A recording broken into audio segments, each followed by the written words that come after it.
భక్తులు చెప్పడం జరిగింది. ముఖ్యంగా మొదటగా హిందూ ధార్మిక పరిషత్ గురించి 2 ముక్కలు చెప్పాలంటే మరి మీకు అందరూ తెలిసిన విషయమే. చాలా మంది ఇంతమంది రంగసారి చక్కగా చెప్పడం జరిగింది.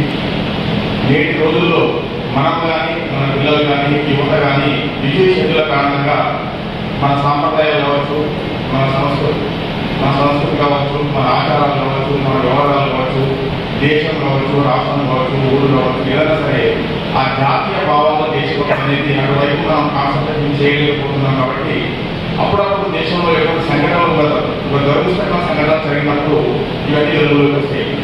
కాబట్టి ఇవన్నీ మనం ముందు జాగ్రత్తగానే ఏమైనా ప్రోగ్రామ్ టేకప్ చేస్తున్నప్పుడు పిల్లల్లో ఆ జాతీయ భావాలు కావచ్చు, దేశభక్తి కావచ్చు, మన సంస్కృతి, మన సాంప్రదాయాలన్నీ కూడా మరొకసారి గుర్తు చేయాలంటే ఇటువంటి ధార్మిక సంస్థలు అవసరం. కాబట్టి దాన్ని తాండూలో స్థాపించి ఇటువంటి ప్రోగ్రామ్ చేయడం వల్ల అందరూ కూడా మరొకసారి గుర్తు చేసుకొని